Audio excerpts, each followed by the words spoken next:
Okay, here's a talk through of the process of learning and getting used to the symphonic dances from West Side Story with drum kit, but also some extra percussion bits. So what I firstly did was just print out the chart which has all the percussion as well, and I just had to put rings around things to see where I was actually playing and where the timpanis were or other things.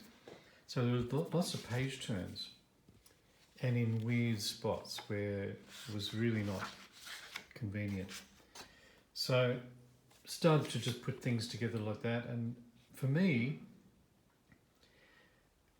reading in 2/4 is not my forte. It's not a strong point for me, so I had to put it into 4/4. So the two bars of 2/4 become 4/4, and it made much more sense to me to do that. And also just again putting rings around where I needed to play and where I needed to be aware of that would jump lines as well. This is the other weird thing that can happen. Not only written in 2/4, but it's also jumps lines, so I had to work out where the drum kit parts were.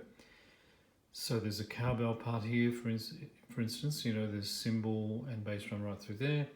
Then suddenly it becomes all this tune tom stuff, which did my best to tune to those notes and doing my best to play what's written. So there's no room really for improvising.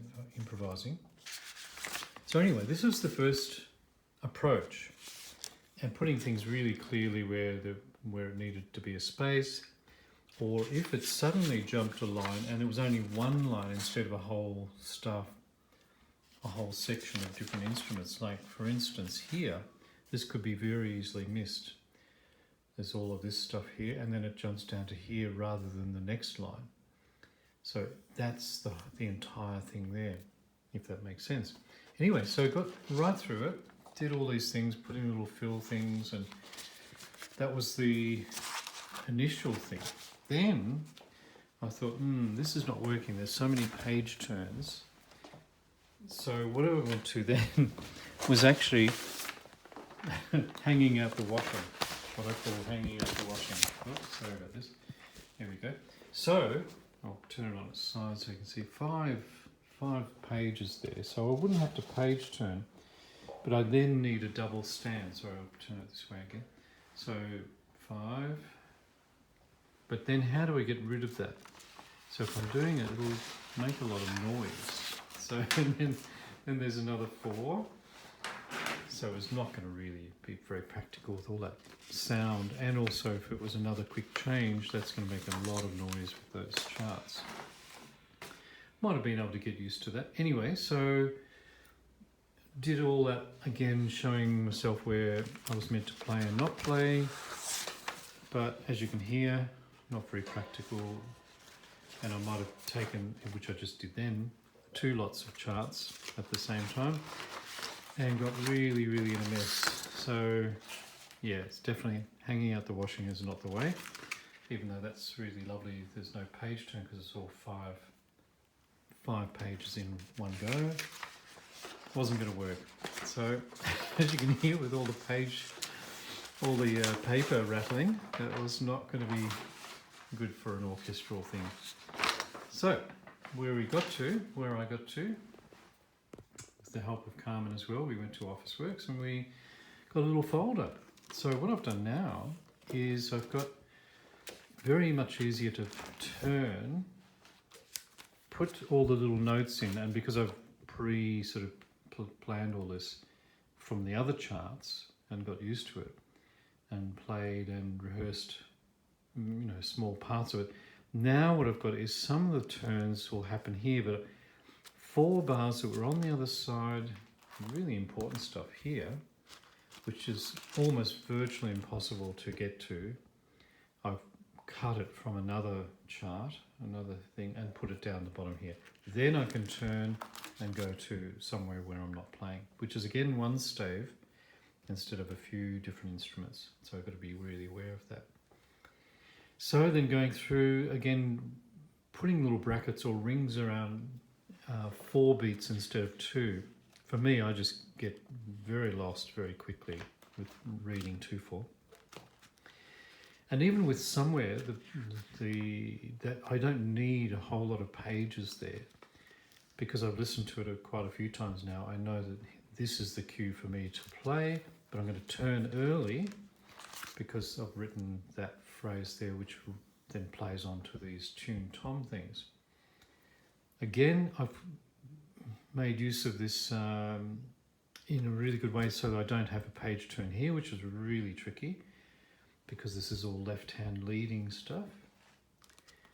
And then I'm making a note to put my hi-hat foot on the beat because there's a whole lot of very unnatural bass drum patterns off the beat, which is very, very rare that we would actually ever do that. But it works for the piece. It's a really incredible piece. So it's all West Side Story stuff. So again, I've bracketed like 4/4 just so I can really count that easily. I've got to know it now by ear, but I still want to be very much clear where I'm headed with the chart. And then, oh, I might have missed something here. 252. Where is it? Yeah. Okay.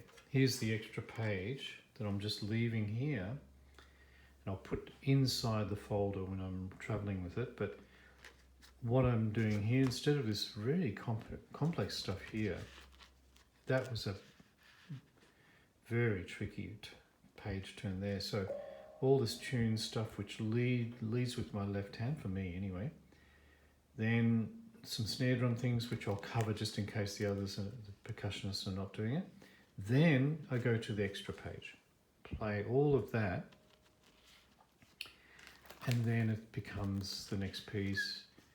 Turn early for this figure here, which is sets of fives, but it's in 3/4. The tom stuff, and then I'll go on, and the hi-hat foot in quarter notes. I know this is a long, I'm up to 7 minutes now, but it's very interesting perhaps for someone else who's going to play this. I'm sure hundreds of really good percussionists have played this part. But if a drum kit player came in a little cold into this, I would think it'd be very confusing and also hit and miss, really, to be honest.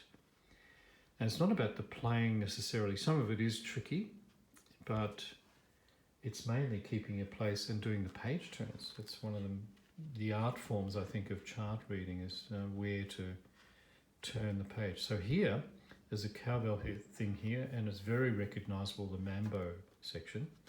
So I can turn early, and then we've got some very important cowbell stuff here, and big tom things. Okay, and then we've got another change here. A little bit of a break so I can get into the bass drum off the beat again, and then into very big parts here. Then there's another gentle cha-cha section. I don't need that chart. I know the cue, I've listened enough that I can feel where this cue comes, and then to start the hi-hat very quietly in the jazz groove. This is all fairly okay for page turns.